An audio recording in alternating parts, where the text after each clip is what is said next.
And then as soon as you say chromosome, they're like, oh, so like Down syndrome. Like, no, No. it's not. No. No. Hi, you're listening to The Rare Life. I'm your host, Madeline Cheney. Now that we are into September, we have a new question of the month. This question of the month is a little more complex. It is, what is your favorite toy / tool / supply for fill in the blank?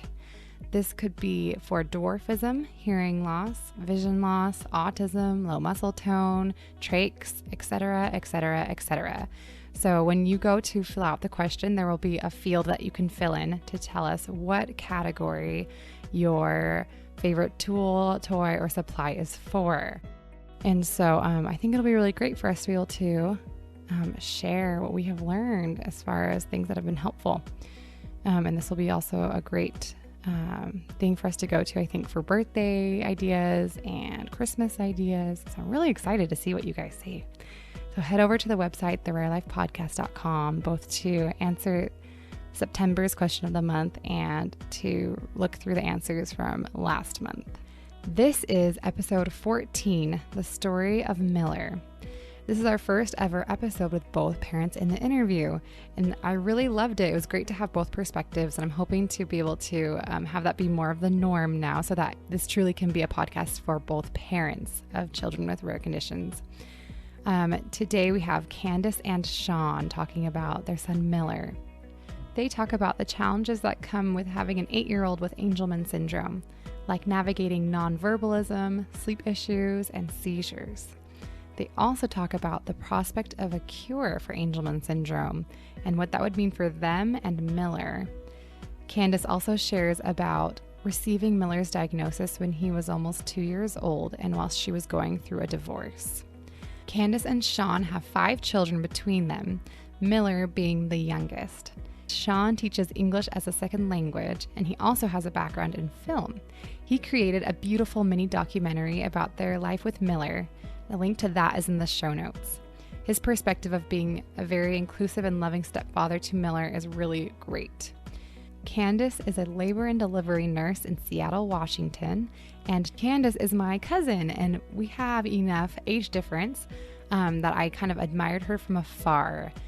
Until recently, we had a family reunion where we got to hike together, and we had a great heart-to-heart about our rare sons. It was really fantastic, and I got to know her better, and so this interview was really a treat to be able to talk to her more. Candace is a lover of naps and helping others, and Shawn is a lover of books and creating. Let's get on to our conversation. Hi, Candace and Shawn. Thank you so much for joining us today. Yeah. Yeah, Thank you we're for having excited to be here. Awesome. I would love to start out with you telling a little bit about Miller. What is he like and who is he? He is a bundle of energy. He is, he literally never stops moving. So he is an explorer and he is a critical thinker. He loves to figure out how things work and put things together or on top of and open and sometimes break. Well, most of the time break. Yeah. But he's just a bundle of energy. He's just moving and exploring and Extremely persistent. yes. If he wants something or knows something is somewhere, he does not give up. Like most toddlers. I mean, that's kind of how I know he's older than the toddler stage, but really kind of his mindset and the way his motor skills are is very much toddler-like. And so I just liken him to any kind of 3 or 4-year-old. Like they're extremely persistent. If they know something is somewhere, they will do anything they can to get to it. I mean, to the level of like just trying to get into wherever it is or leaning on you, manipulating like, oh, I love you. And then slowly like reaching for your phone. Yeah. Because he knows that's how the TV gets turned on. And then, so That's so cute. it's all different levels. He's extremely smart. There's a lot of stuff going on in there that he can't communicate the way that we communicate, but he communicates it to us in his own way. Yes. Yeah. Very strongly communicates in his own way. Yeah. That's so sweet. And he's nonverbal, right? Yes. Right. Correct. Yeah. And we'll talk more about that in our special topic. That'll be really fun to delve into that a lot more. Yes, for sure. It's communication is, I think, our number one challenge. Yeah. Because you just, yeah, I mean, it's such an integral part of everyone's existence to be able to communicate with those around them. And Right. the syndrome that he has, Angelman syndrome, has made it extremely difficult for him to communicate in a verbal way. And so we've had to adapt to a lot of nonverbal communication and find ways that work for him and for us that are sustainable for us. And yeah, that's been a big part of our journey and continues to Yeah. be.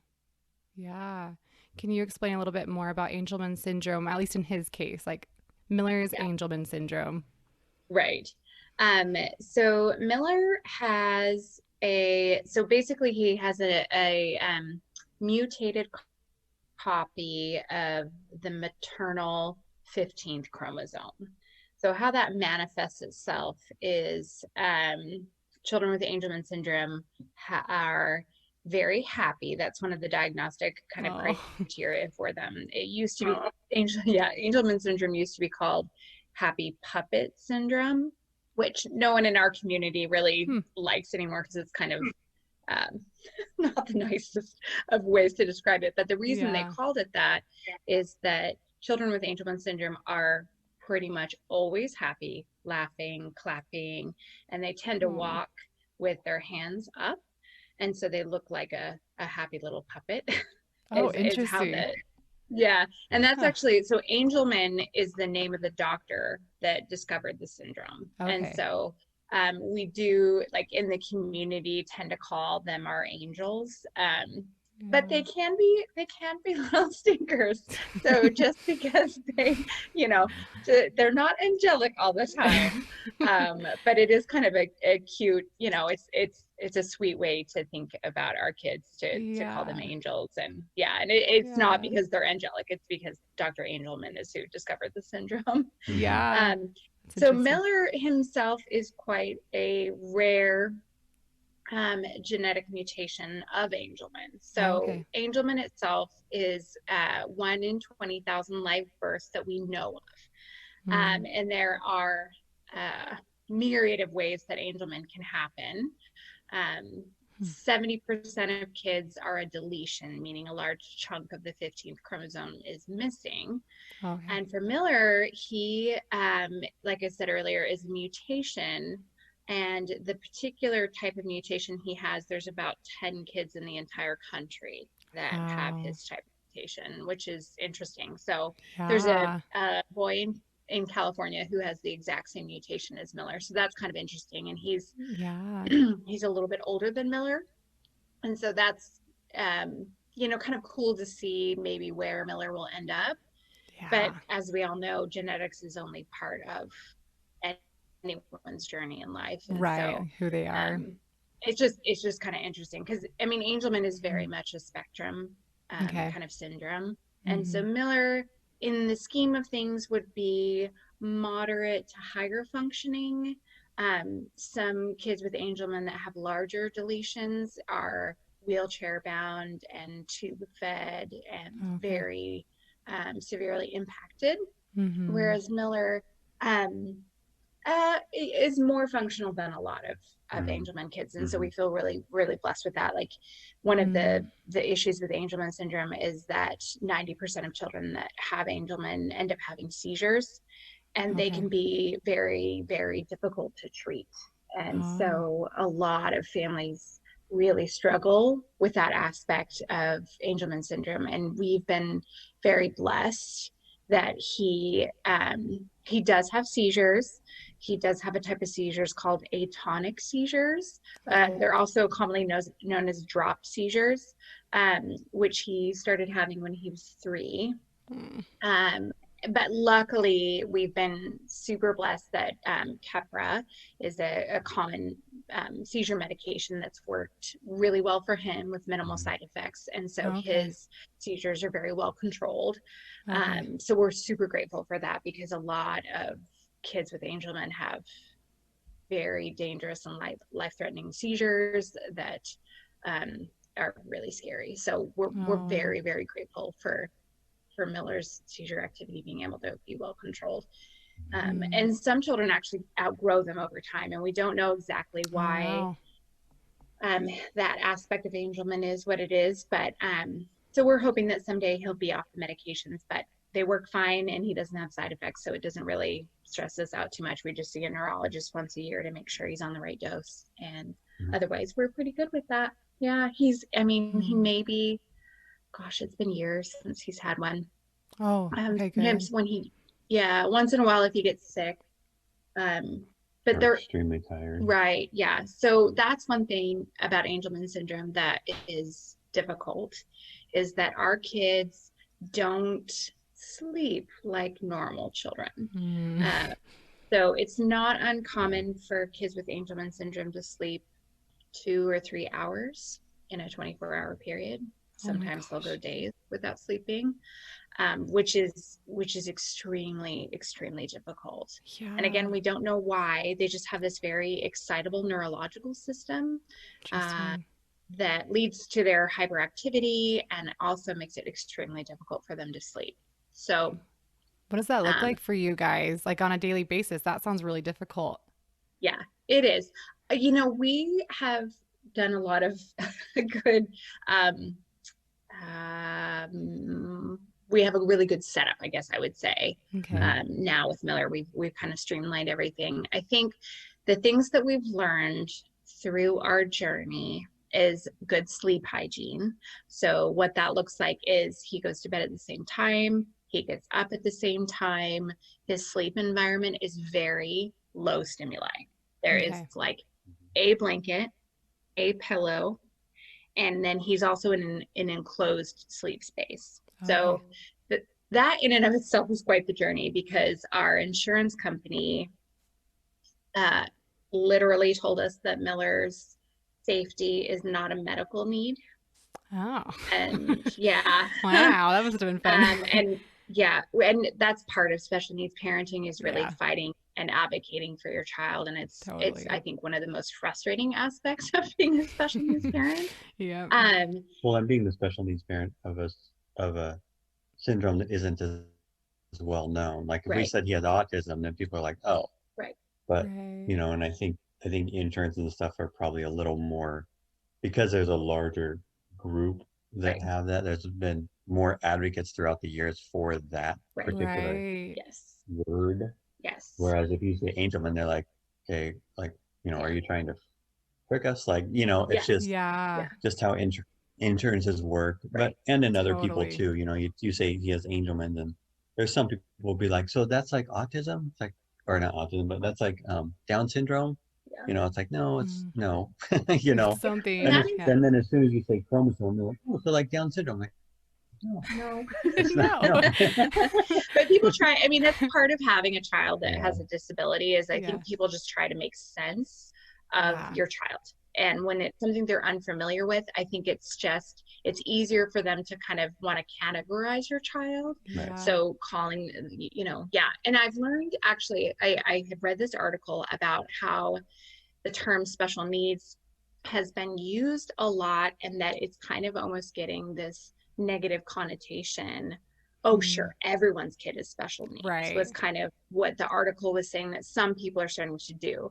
So now I've kind of switched my verbiage to disabled, because that's really, and I felt really conflicted about it initially, because the connotation of my son has a disability just seems, it just is sad. It hurts my heart to say that I have a disabled child, because I feel like it has a negative connotation. But I also think that people need to understand it's a disability. It's not a behavioral issue. It's not because we don't parent well. He has a genetic syndrome. And Miller's hard because he looks typical. People don't, I mean, when you look at our son, he looks like a vibrant, typical 8-year-old child, a little on the thin side because he's literally constantly moving, so we can't get enough calories into him. But I mean, he's not visually identifiable as a disabled child. And so we've had, through our journey as parents, we've had people be very not compassionate to Miller's behavior when he touches them or grabs things or puts things in his mouth.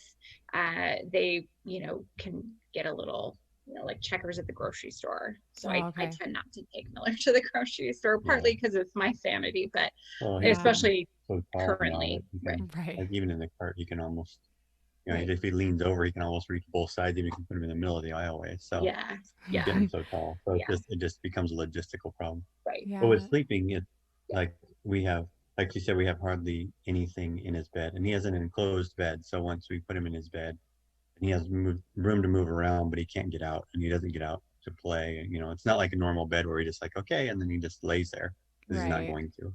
Right. Yeah.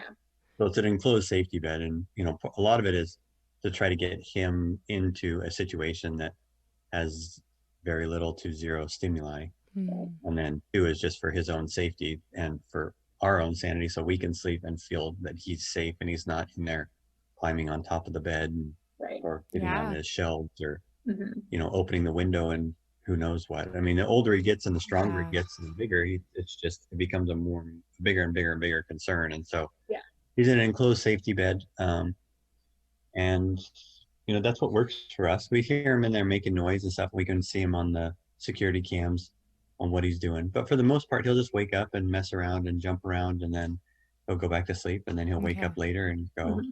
So it's kind of been up and down all night with him and all morning. It's like I get up at 2:40 for work, and I'll hear him in there some days, and then by the time I'm done teaching at like 6 or so in the morning, he might be asleep, and sometimes he's not. It's just sporadic. It's kind of a hit and miss with him. Yeah. And it's also, he kind of knows that because we've been consistent with him about his sleep, that if he needs us, he'll cry. He'll let us know that he needs something. But if it's not something urgent or like he needs a diaper change, or then he's pretty good about going back to sleep. So I think he jumps around on his knees, bounces on his bed. Yeah, he plays with his blanket and his pillow. He plays with all that. He plays a little bit of we do give him, but for the most part, he's not. But he also knows what time to get up. And so then he'll kind of start whining. You'll hear him in there whining like, "Hey, it's time to get up." Right. And he I think our consistency has been integral, and it's hard. It's hard, but that's like any child. As you're raising them, you have to teach them boundaries, and you have to teach them that this is the time for this behavior and this is the time for that behavior. And so I think I'm proud of us as parents that we've done a good job with that, and Miller's responded well to guidance, and we've been successful, I feel like, in getting him sleep, because not only is sleep important for like his development and our family's well-being in general, but also because it can lower his seizure threshold if he doesn't sleep. And that was actually how his first seizure happened. Is we had gone camping, and he was 3, and we were still figuring out how best to get him sleep. And so he hadn't slept in 3 days. Oh my gosh. And he just fell backwards, and and his gait's unsteady on a good day. And so we weren't sure if it was just a fall or what. And then we saw later, just, a little bit later, that it was in fact a seizure. And so, Oh man. So that's why we're very, meticulous about his sleep hygiene. Yeah. So, and we've had to kind of be creative about our sleep environment for him, because the enclosed safety sleep beds that are medical grade are $18,000. Oh my gosh.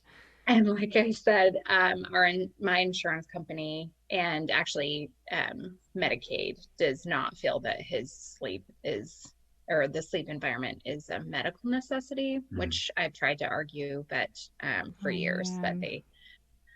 So anyway, so we converted a loft bed into an enclosed sleep space. Oh, okay. And so that's been good. And I've learned that from other, Angelman parents. And I think that's one thing that is so great about blogs like this and Facebook. And one of the beautiful things about social media is that you can connect with people when you have a child that has a syndrome or a mutation that nobody has heard of, you can still have a community, because it's very isolating, I think, being a special needs parent, because a lot of people just don't understand. It's like the logistics of like, we can't just go find a random babysitter. Right. That's not a thing in our house. Yeah. Well, So even family takes a while. Like, I mean, we've been together for like 7 years or so. Yeah. But and we don't see my family every single day, but we see them a lot. Yeah. But I think they're finally slowly getting to the point that they understand you can't just not watch him. Here in our house is set up for Miller, and he knows where he can and can't go and what he should and shouldn't do. Yeah. We call it Miller proofing. Not that he won't sneak off and try to do something that he doesn't want to, like any kid, but he knows for the most part. But if we're somewhere else, like, you can't just not watch him. He's super fast, which is super stressful, and he's extremely smart. So he will, if he sees something he wants and knows he shouldn't have it, he will wait for the opportunity. It's not like he'll immediately, like, he'll try to get it and you say no.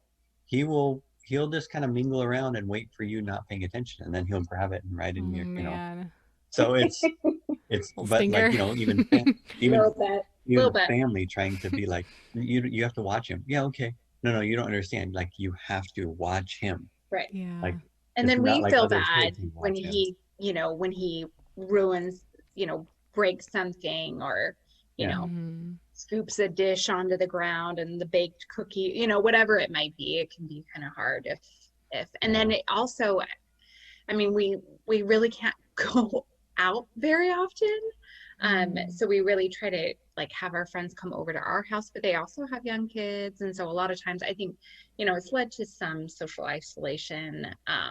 It's hard. Yeah. Because even like that, even with friends and stuff, they don't fully understand. And and then if we don't have him in an environment like our house, then one of us is with him all the time. And so, like you go visit family or whatever, you just kind of, a lot of times, we'll switch off and on, or what have you.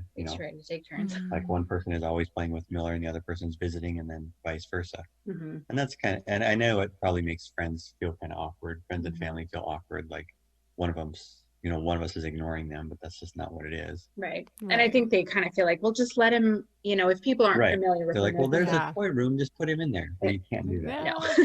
Like, we're not helicopter parents, so we just have to take care of them. Right. Yeah. And we just have to keep him safe when in their unfamiliar environments. And we're determined to not let it clip our wings too much. So we still do things like every summer we go to a national park. And we have, I think, kind of landed on that it's easier to get an Airbnb close by the parks and then go in. But we have actually like tent camped with him, and that's awesome. So we make it work, and we make the most of our lives to give everyone, all of our children. And I don't think we mentioned that we have 4 other children. Right. So we're a blended family with 5 total. And Miller is the baby as far as the birth order. So it actually, I mean, it kind of works because he just kind of, he's just maturing on a different rate than the other kids. And him being the youngest, I think actually maybe is a blessing, because the other kids are getting older and can kind of understand and help. And so that's, I mean, I think it's good. I think it would be harder for me emotionally if he was the older child, to see the younger children kind of surpassing him. So I think in a way it's kind of a good thing that he's the youngest in the family, because it just feels like he's just maturing in a different way, which kind is of forever really he'll always be our little baby. So this is a nice little segue into the Angelman Foundation. I forgot the exact name of it, where they're looking for a cure. Yes. So there's actually 2, we're super blessed to have 2 very passionate organizations that are working to assist families with Angelman syndrome. And also one particular group is really actively supporting research to cure Angelman.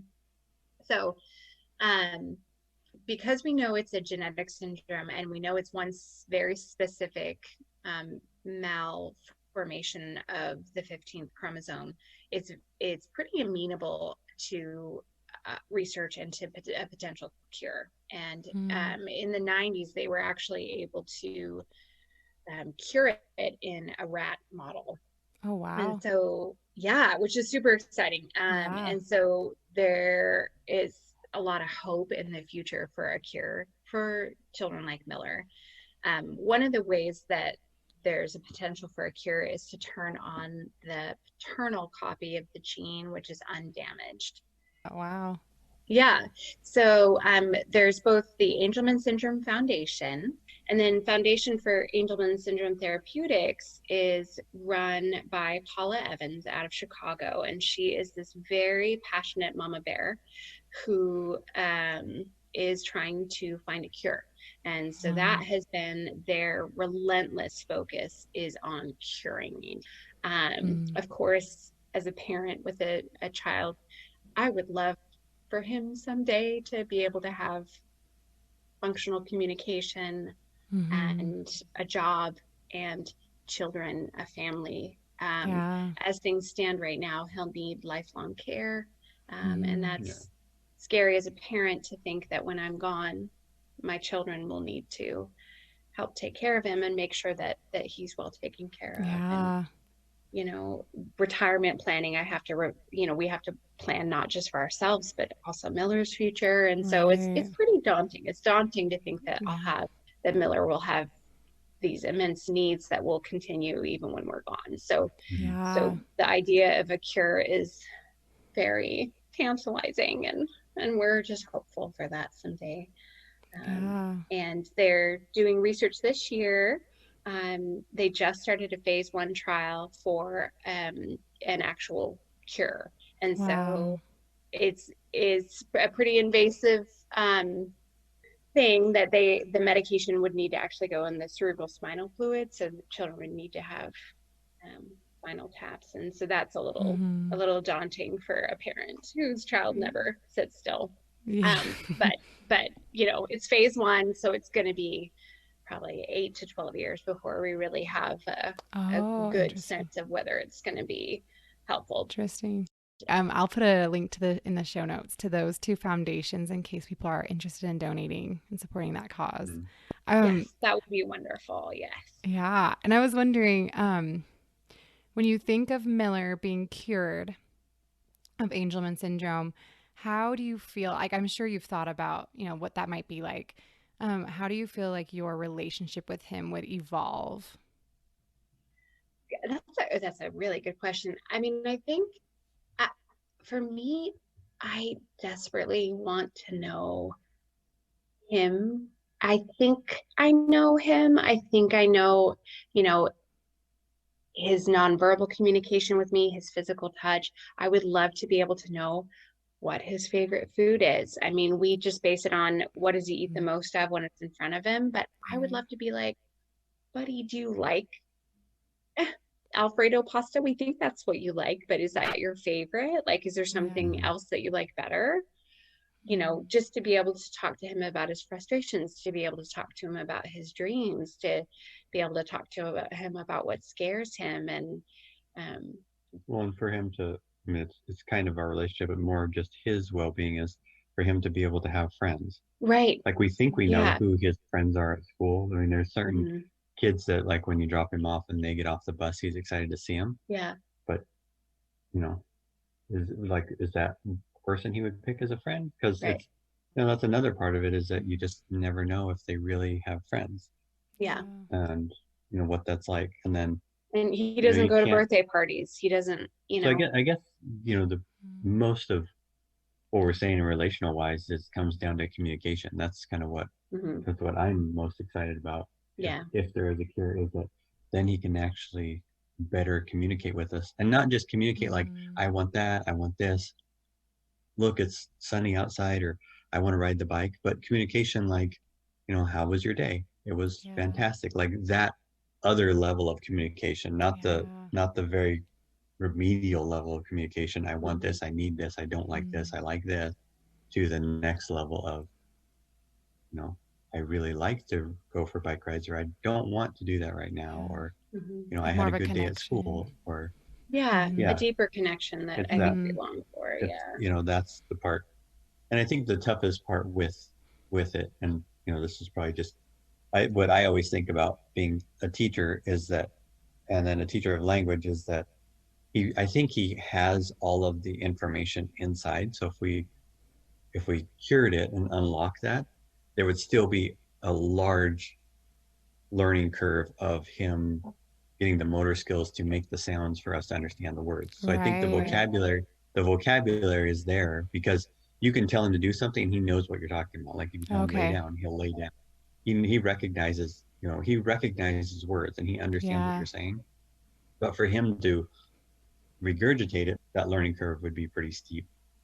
Um, so Mm-hmm. there's that hurdle that we would have to deal with when it is cured. But at least you would be on the track at that point. Mm-hmm.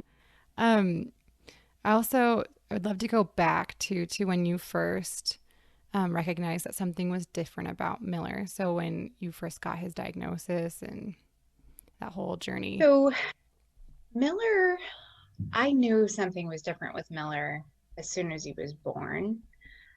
He came out and had this very atraumatic, smooth delivery. Everything went great.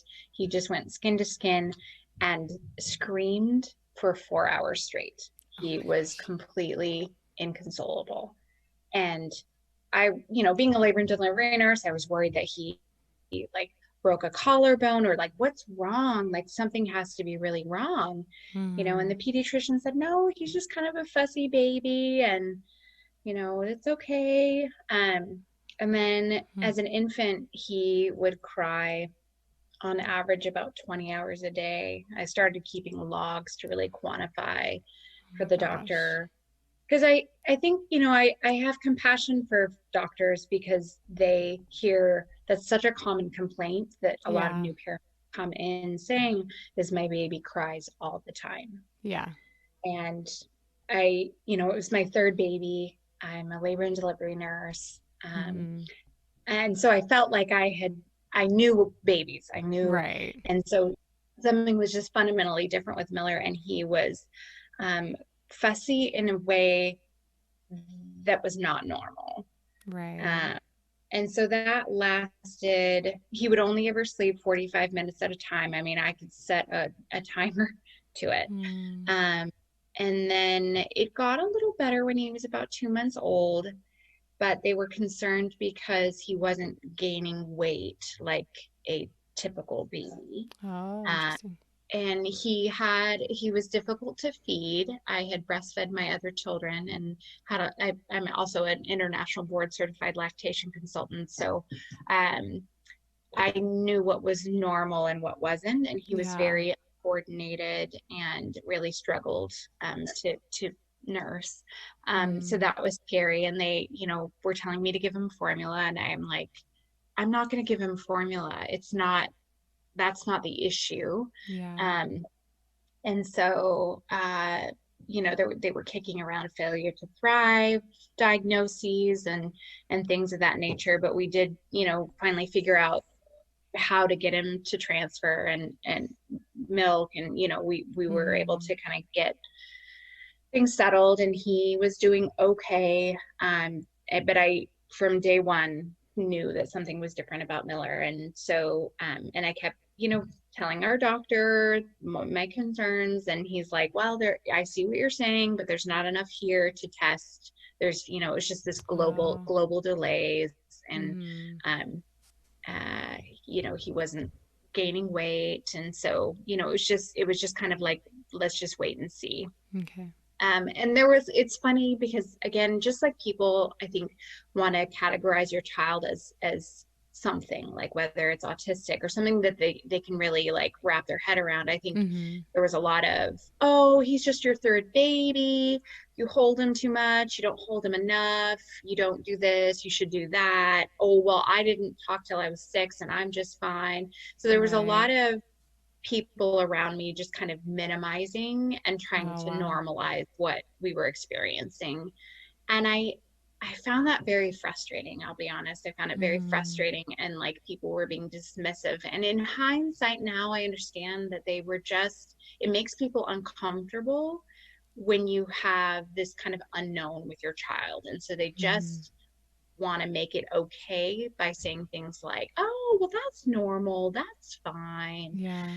And I just remember being very frustrated by that. So when Miller was finally diagnosed when he was 20 months old, kind of funny. He would have been diagnosed earlier, but there was an error in the lab. They did the most common test for Angelman syndrome, which was negative because he's not a deletion, he's a mutation of the 15th chromosome.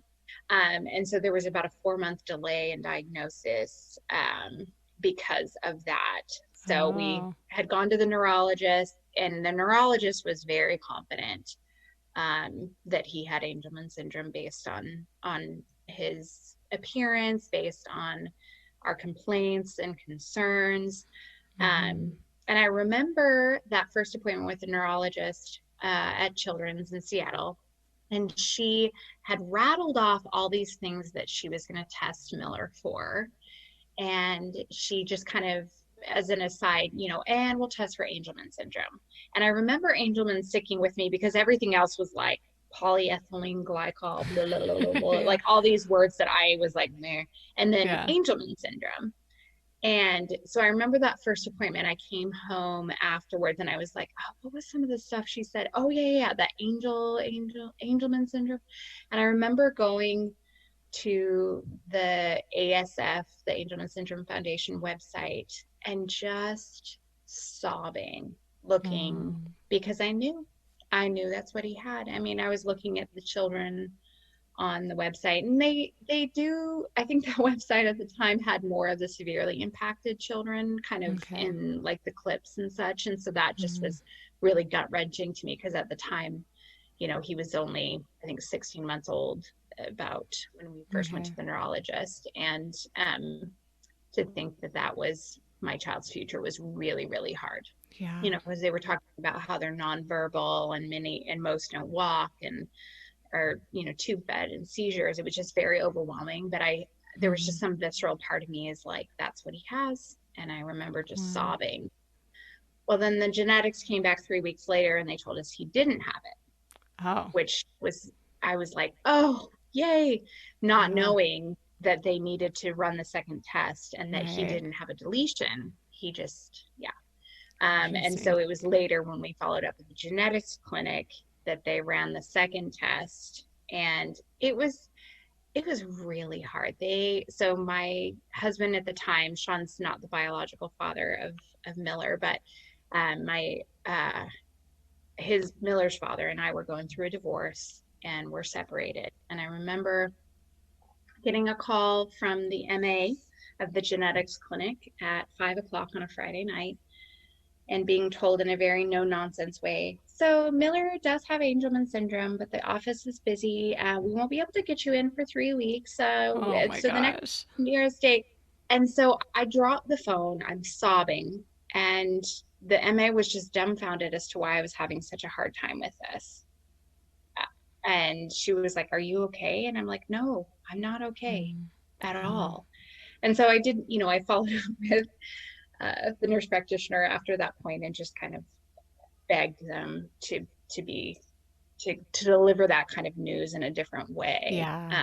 And I don't know how many, I mean, it sounds like that's kind of an unusual, that most of the time when you get these kind of diagnoses, it's in a clinic visit and with a knowledgeable professional, not like some random office staff. But I'm not sure why our delivery was less than ideal. But and I think, once we were diagnosed, it brought a lot of really strong emotions. I felt relief to finally know that I'm not crazy, that it isn't something that he's just going to grow out of, that I was right all along. So it was kind of, it was vindicating. It was, there was a sense of peace that came with it and kind of acceptance. And then there was a tidal wave of fear and anxiety that came with it, knowing that he most likely was going to have seizures. I just had an extraordinarily hard time with anxiety and insomnia because I was constantly watching the baby monitor. I was very fearful that I was going to miss him having a seizure. Um, so that was those first few months after diagnosis were excruciating. But we Yeah. also then a trajectory that we were on. We had a path, more or less. We had specialists to see. I suddenly had a community, which Mm-hmm. was huge, Yeah. huge, huge, huge to have a community. Because it's just overwhelming and frightening, and a lot of doctors haven't even heard of it, and Yeah. so just you feel like kind of alone on this island, bereft, and you're trying to figure out how best to support your child. And so it's that diagnosis was, yeah, in very intense time in my life. Yeah. So Yeah. Shawn, what was it like when you first met Miller and he became a part of your life? I didn't see him. I mean, I knew that because we met at church, and I was working in the kids' rooms, so I was watching his brothers, and I would see him now and then. Every now and then, I'd be in the younger group, and I would see him. That's how Candace and I met through that way. But I didn't. I grew up with a lot of kids around me. I mean, I only have one sister, but my mom always had an in-home daycare, and she still does. And so I always had different kids around, infants, whether it be cousins or anything. I have a huge family, extended family, and I'm one of the oldest in that extended family. So kids have always been something that I've been around.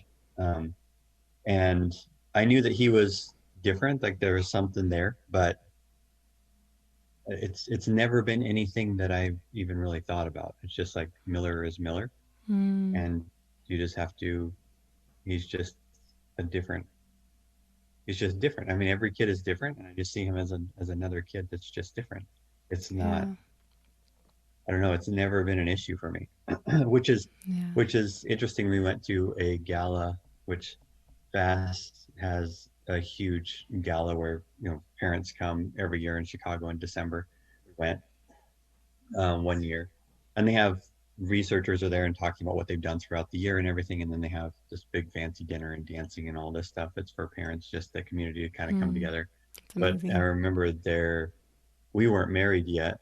I think we'd only been together maybe a year or 2 years, and I was there, and obviously I'm very much in love with her, and therefore very much in love with the kids and welcoming this Mm. family and everything. And there's this husband.